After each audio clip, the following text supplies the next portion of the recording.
Oh yeah. Oh yeah. Oh yeah. Oh yeah. Oh yeah. What's good, y'all? What's good? Real Talk Squad. This is Miles, and you are listening to Real Talk of Miles Johnson, where you know we always keep it real. Let's get straight into it, man. It feels good to see Kenny Pickett in the game. It feels good to see Kenny Pickett in the game. I love it. I love it. And I had to troll my father because he is a lifelong Cowboys fan. And the last time the Cowboys won, he was a student at Morehouse College. This was before I was born. This was before I think he met my mom. So think about that. All that time has gone by. And and I'm gonna drop that little jaw right now with my pop. But all this time has gone by. All this time. My dad's got married. He's had me. He's had my little sister. He's had my youngest sister. Hell, I've gone through college. I'm in a master's program. My little sister is in college, halfway done, and my youngest sister is about to graduate high school. And the Cowboys still ain't win nothing.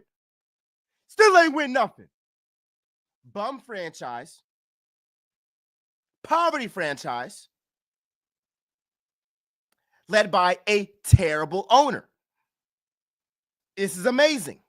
This is what I want to see. This is exactly what I wanted to see. I wanted to see a game where Kenny Pickett is in the fourth quarter. I wanted to see Kenny Pickett, a guy who I think is from Philly or is from the area, grew up an Eagles fan. I want to see that guy get some snaps because I want us to beat the brakes, whoop somebody ass so bad that Kenny Pickett's in the game. And that's what we saw. First thing before I start off, I've already been going crazy right now. Like, comment, subscribe. If you are on YouTube, subscribe, share with a friend, and share with a friend. Y'all on Instagram right now, guess what? We'll be on this John for like 5-10 minutes. Then you take your butt to YouTube. Y'all know the drill. Y'all know my drum right now. Y'all know my drum right now. Here's my first point. My first point, sign Zack Baun to an extension tomorrow. Unfortunately, y'all keep waiting, and every game he's showing why that price is going up each game. Yesterday's price is not today's price. That's what Zack Baun's saying. He was everywhere. I believe, if I'm not mistaken, he can take credit for 3 Eagles takeaways, 2 fumbles, and 1 interception in the past 2 games. He was everywhere today. Everywhere. And this is his first season playing inside linebacker, and he's having a career year, and we're only midway through this season. Like, literally, he's having his best season of his career midway through this season. Not talking about we're projecting what he's going to do. We're projecting that by the end of this season, he'll have X amount of numbers. No, right now, he is having a career year, and we're only midway through this season. Zack Baun needs to get that extension. ASAP, no Rocky.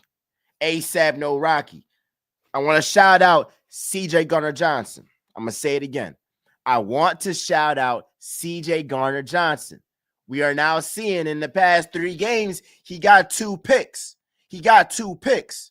So just like how we criticize players, early on in the season because he gave up some touchdowns, you have to keep the praise as loud as the criticism. And I'm going to praise CJ for being that guy who's that rah-rah guy, and he's at his best when he's talking crazy, but he's also getting them takeaways, getting them picks, what he does best. And I love the fact that this Eagles team, they got their groove back now. They got their groove back now. You see these guys dancing. I see celebrations. I see it all. I see it all. So I'm very, very happy about what I'm seeing. I'm happy about Jalen Hurts.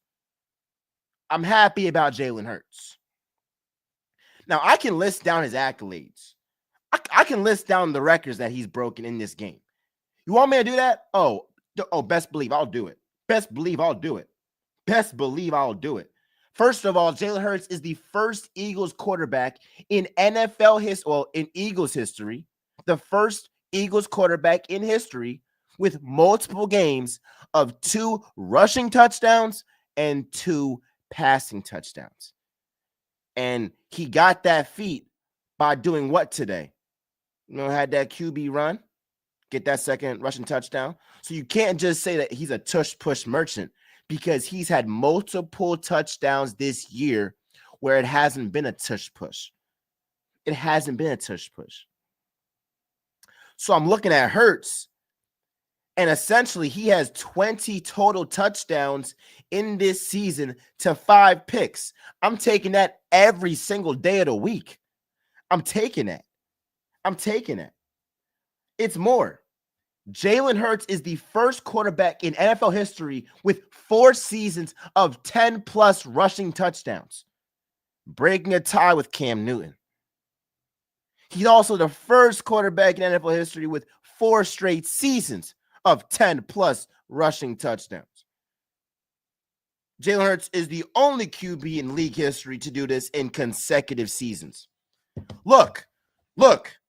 Y'all said that he was a tush push merchant. You said that he was a Jason Kelce merchant. What I'm seeing is the constant factor is Jalen Hurts, because I love Jason Kelce, but we have seen this man replicate the success he had with Kelce with Cam Jurgens as his center. And I believe Cam Jurgens is going to be a hell of a center for the Eagles moving forward. I got a hell of faith in him. But the talk that this is all Jason Kelce's thing, and Jason Kelce is the reason why the tush push is so effective. We are seeing the fact that the tush push is still effective and is still the most unstoppable move in football. That's a fact. I'm not trying to be an opinion. I'm just being in fact. I'm being in fact.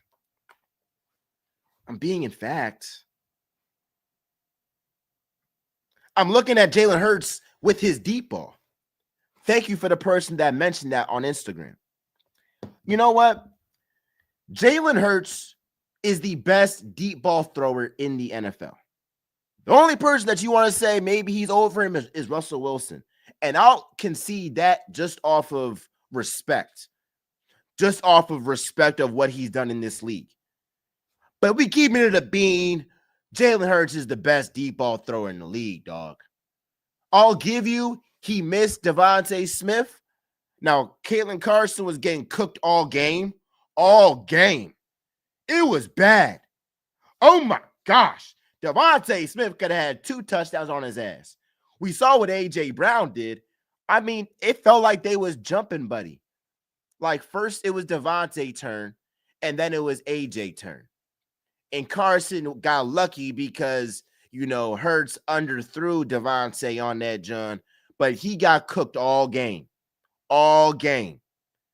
But when we needed it, what do we see? A Jalen Hurts bomb to A.J. Brown, 44 yards. Welcome back, A.J. Brown. 5 receptions, 109 yards. I had somebody tell me, and this reel is going to come out. I had somebody tell me that Amon-Ra St. Brown was better than A.J. Brown. You're smoking. I had somebody tell me that A.J. Brown isn't a top 5 wide receiver. You're smoking. I had somebody tell me that Deebo Samuel was a better receiver than A.J. Brown. You're smoking. I don't know if it's Za. I don't know if it's Reggie that's making you trip out so bad that you're now talking crazy. But that's insane to me. Look, Jetta's on another level. He is just strapped with a terrible quarterback in Sam Darnold, who I told y'all isn't nothing. Jamar Chase, look, 24 years old, what he's done, he is amazing. I got to give him credit. I got to give salute. Outside of Jettis, outside Jamar Chase, who's over A.J. Brown? Who's over him? Who plays the game of football better than A.J. Brown outside of Jamar Chase and Jettis? And even Jamar Chase, I feel like that's who you like. Like it's not clear cut. Jamar is over. I know Jamar had a crazy game against that Ravens secondary, which that Ravens secondary is terrible. But it's not clear cut like Jamar is head and shoulders above A.J. Brown. Bro, A.J. Brown's top 5, not even a question. In my book, he's top 3. In my book, he's top 3. You feel me? Someone said, Bray, who said that? Look, triple threat. Paris Watkins. Paris freaking Watkins. Yes, he said that. Yes, he said that. I am Paris Watkins. Talking about my man A.J. Brown. And I hope that he sees this, bro. Easy money, turkeys. Easy money, turkeys. Hey, on any Cowboys fan that you are friends with, that's family to you, just text them right now. Say easy money, turkeys. Easy money, turkey, if it's just that person. If it's the group chat, easy money, turkeys. All right, then. All right, then. So, look, Hurts turnovers, all right, like, y'all be wanting Hurts to have a perfect game every single game. And then it's like, once he has a turnover, then it's all these people saying, I told you so. I told you so. It's like, you got to stop. You got to chill. You got to stop. Because he's going to show you why he's that guy. I'm looking at Jalen Hurts' numbers. I'm looking at a guy who has what? Let me refresh. Let me refresh. 202 passing yards, 56 rushing yards, 2 touchdowns, 115 passer rating, 2 rushing touchdowns. I mean, he's on another level. Another level. And let's think about it, bro. On those 2 turnovers, what? Trayvon Diggs made a hell of a play. Now, could Hurts' ball placement been a tad bit better? I'll give you that. It could have been a little bit better. But let's not act like Trayvon Diggs had a hell of a play. Sometimes you got to just tip your cap and be like, you know what? You ain't crazy. You know, that's why you were a former all-pro cornerback. And then we saw Hurts hold the ball a little bit too long. I'll give you that. A little bit too long. But Micah Parsons is an all-pro linebacker because of what he does on the football field. And we saw what he did. He is a fantastic player, the best player on the Cowboys. Like the turnovers against the Packers, or like the turnovers against the Saints. I think those were more egregious than the ones against the Cowboys. I think a lot of it was, all right, could Hurts have been better? He could have been better. He could have made a better decision, potentially. But you got to tip your cap and be like, the Cowboys defense played well. Now, let me briefly shift this to the Cowboys side. Just briefly. If the Cowboys defense basically had their best game of the year, I feel like, without Dak Prescott, isn't that an indictment on Dak Prescott?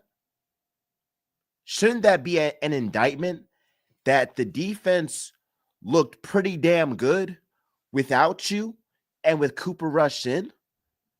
Isn't that an indictment saying that the defense is playing more for Cooper Rush than they're playing for you?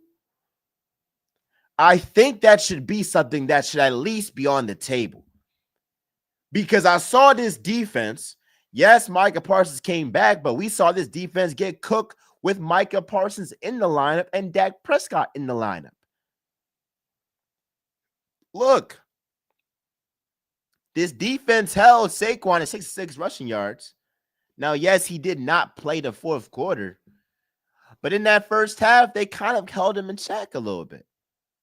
They forced some turnovers. If it wasn't for Cooper Rush being that bad, I'm just saying, y'all, we got to look and say, hey, is Dak Prescott more of a problem than people are trying to say? Because it looks like his team ain't really playing for him. It's just a thought. Just a thought. Yeah, and Saquon got hurt for a little bit. I'll say that. Hey, for all y'all that's on Instagram, we on YouTube right now, YouTube or Twitch.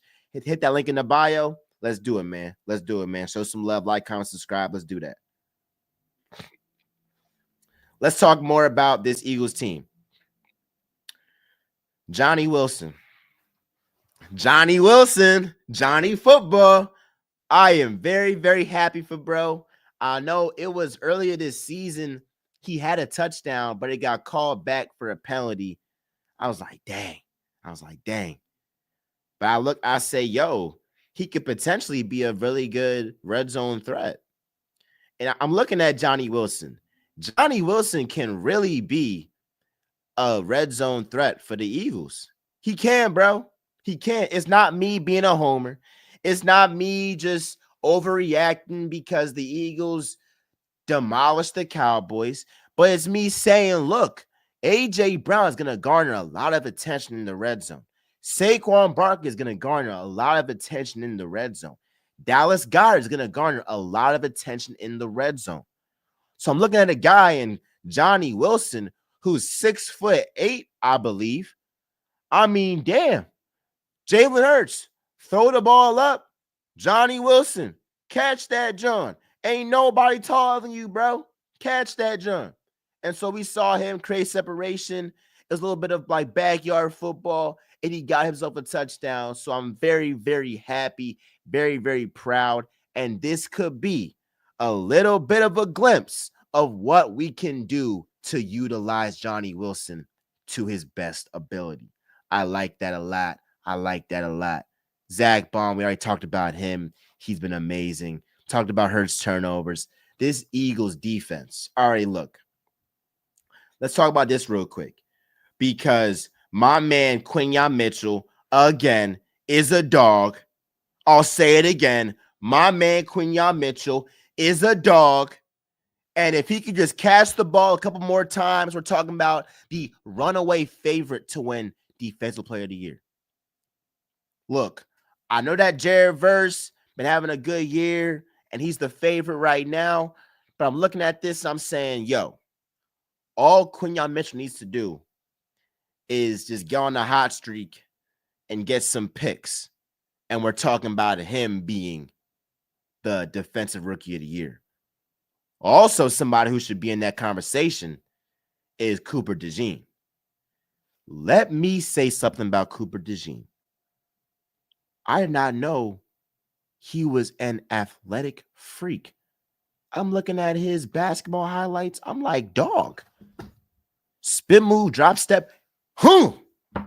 My gosh. And then we're seeing this guy on special teams get busy. We're seeing him make play after play after play on defense. Cooper DeJean has helped turn around this Eagles defense that looked like it was going to be a bottom 10 unit in this league. And now we're seeing with Cooper DeJean being added in, he brings that explosive element to this unit. I see Nakobe Dean each game get better and better and better. He was about to have his second pick, today off a Cooper Rush ball that got tipped. He almost had that jump. I'm seeing a guy who is playing very, very well against the run and is improving each week against the pass. I'm trying to tell you, this is why you wait, you're patient, and you let these guys develop. This is why. And we're seeing Nakobe Dean flat out ball out. Keep the praise as loud as the disrespect with bro. Come on now. I'm looking at Brandon Graham, half a sack. We're seeing a guy with a quarterback hit. Come on now. Let's show some love. Jalen Carter. Jalen Carter is feasting now. He's feasting now. And I like that he had that let's just say he had a the flop. I'm not mad at it. Get them yards, my boy. Get them yards, my boy. So look, I love the makeup of this team. Passes deflected. Cooper Desine. Quinyon Mitchell. Woo!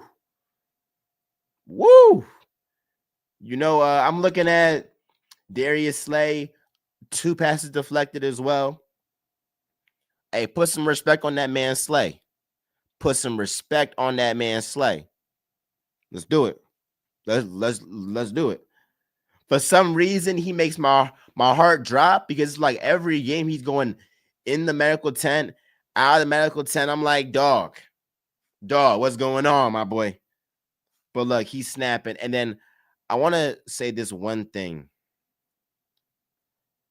This is my last thing on the Eagles before we talk about moving forward, right? And buckle your seatbelts in real quick.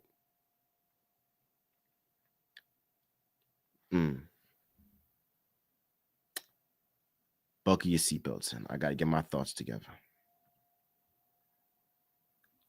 Nick Sirianni gets credit for the Eagles' turnaround. He does. This Eagles team was 2-2 before the bye. After the bye, they are 5-0.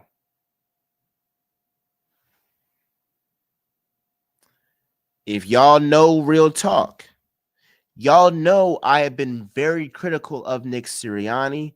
I have said I am not a Sirianni guy, and I have said that Sirianni is not maximizing the full potential of this team. I have also said that because of his, errors during games, by going for it instead of kicking field goals, instead of taking points, getting that extra point, he has handicapped this team. While I do believe that the criticism of Nick Sirianni in some instances have been true and are completely valid, let me say this. If you're going to crap on Nick Sirianni and say he's the worst coach ever, keep that same energy towards Dan Campbell. Keep that same energy towards Dan Campbell. Because all I know is that Nick Sirianni has gone to a Super Bowl, something Dan Campbell hasn't done. And both coaches have what? Came into the league in 2021, the same time. Okay, I'm looking at a guy in Dan Campbell who cost his team the number 1 seed by trying to go for 2 points and go for it multiple times against the Cowboys. And then what happened? The 49ers, they went ahead and got that number 1 seed, winning 12 games. Why? Because the Lions, who won 12 games that season 2, lost a game to the Cowboys that they would have won if their head coach did not lose them the game. But unfortunately, we're in the world of recency bias. Look, at Real Talk, we will keep it real. We'll keep it real. We will keep it fair. Do I think Nick Sirianni is Andy Reid, Kyle Shanahan, Sean McVay, that like top tier, coach? No, I don't. I'm not going to lie and say I do believe he's that guy. But the notion that like Dan Campbell is here and Nick Sirianni is here is recency bias. And ultimately, I see a Lions team and an Eagles team that are right on par with each other. Right on par. Both teams are leading their conferences in wins. So what are we talking about? What are we talking about? So we have to at least give Sirianni the credit and say, yo, since you shaved your head, since you went ahead and, talked to fans crazy, because I do believe that Browns game was a terrible game, even though we won. Since that game, this Eagles team has been lights out. And we have seen these players really, really look like they're playing for their head coach. So look, I see Nick Sirianni like this. I see Nick Sirianni as that friend that you have that some way somehow gets the baddest Johns. He get the baddest Johns. You don't know how, but some way somehow he get the baddies. And Sirianni, some way somehow gets wins. Some way somehow has helped turn this season around for the Eagles. You might not like it. You might think it's a little bit weird, a little bit off, but you can't argue with results, bro. You can't argue with results. And you got that homie. He might be a little bit weird. He might have some corny jokes, but heck, he done bagged a 10 out of 10. And you gotta just tip your cap and be like, all right, bro, I gotta respect the game.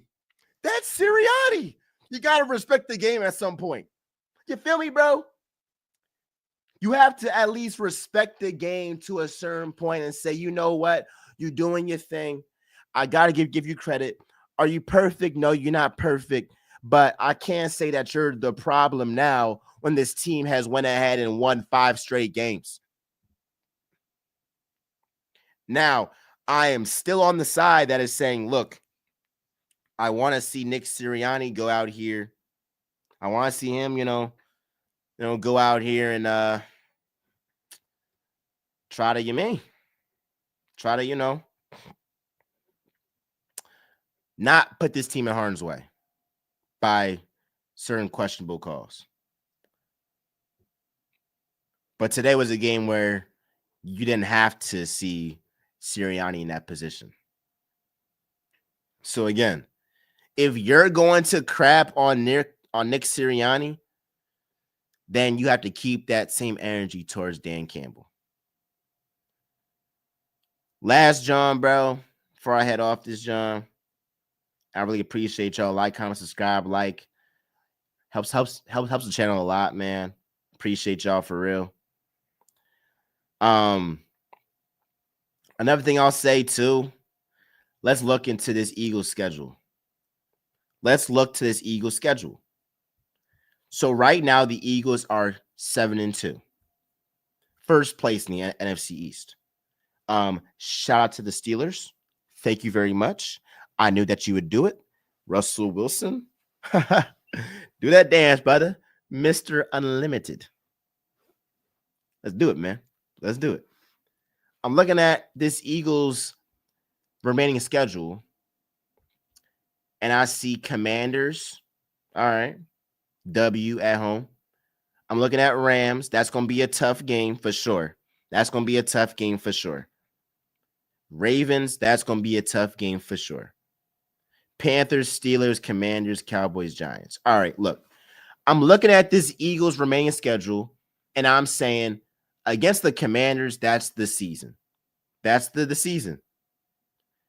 Honestly, if the Eagles simply win against the Commanders, they will lock up the NFC East. But I don't just want the NFC East. I want that number 1 seed. And the Lions, who are very talented, a great team, they're in the hardest division in football. So I would suspect that they might lose a John to the Packers or, lose a John to the Vikings. You feel what I'm saying? Like, I feel like that's very, very plausible, as well as you may never know. It could be a team that's a significant underdog. And look, it's any given Sunday. The Lions may lose. Same for the Eagles. But I think for the Lions to be in a harder division, could be luck on the Eagles side right now. So when I look at this Eagles schedule, the hardest game is going to be against the Rams. It's not going to be against the Commanders or the Ravens. It's not. I'm just sorry, it's not. The Rams are going to be the hardest game because I feel like Matthew Stafford, Cooper Kupp, and Puka Nacua are really going to test this Eagles secondary, the young guys as well with Quinyon Mitchell and Cooper DeJean, and test really how good they are. I think the world of our secondary. I think the world of our young draft picks. But I'm looking at this and I'm saying, yo, that's going to be a test. I think y'all can live up to it, but it's going to be a test for sure. And Sean McVay, I have so much respect for his offensive mind, right? So I have to just go out here and say that will be the toughest game. Look, the Commanders, they're not a good football team. They're not. They're all right. They're all right. But like they haven't played nobody. The Commanders haven't played nobody. They played the Buccaneers, got waxed, played the Giants, played the Bengals, who the Bengals put up 33 on them. Against who? Against the Eagles, the Bengals put up 17 points. So y'all was in a shootout against the Bengals, but the Eagles were, they had a blowout against the Bengals, right? Thrashed the Cardinals. That's a good win. Beat the Browns. Good win. Oh, Browns are terrible, so I'm not, Lost to the Ravens. Beat the Panthers. Beat the Bears on a last-second Hail Mary. Luck of luck. Beat the Giants. Lost to the Steelers. Now, they put up a valiant effort against the Steelers. I'll give you that. But this Commanders team, they're not world beaters the way that people are trying to make them out to be. They're not world beaters, bro. They're not. I'm just sorry that they're not. They're simply not. Now, somebody says it's going to be a tough game. Like, it'll be like it's a division game. Like, are they going to be harder than the Cowboys? Yeah, they'll be harder than the Cowboys for sure. But like, I'm looking at just John, bro. Like, for the Eagles, and I'll say this in my preview, my Eagles versus Commanders preview. For the Eagles to lose to the Commanders, that's through turnovers, self-inflicted, or that's Jalen Hurts getting sacks. Like, it has to be the Eagles doing it to themselves rather than the Commanders winning. Like, the Eagles have to hurt themselves more so than the Commanders have to flat out win. Because the Eagles have more talent. We're playing at an elite level. The defense is playing elite. Also, the Commanders' offensive line ain't looking too healthy right now. I'm off a short week too. Look. So ultimately, look, you feel me? Yeah. Shout out this comment right here. The Eagles give me happiness because the Sixers got me depressed. Hell yeah. The Sixers are a disgrace, bro. Are a flat out disgrace. And I'm not even going to talk about them because talking about them gets me upset. And I'm on a high note right now because the Birds won. Ultimately, let's do a Fly Eagles Fly. Love y'all. Appreciate y'all. Throughout this week, there will be content. Throughout this week, we will pump it out. And throughout this week, it's always Fly Eagles Fly. Like, comment, subscribe. Share a friend and share with a friend. We are out.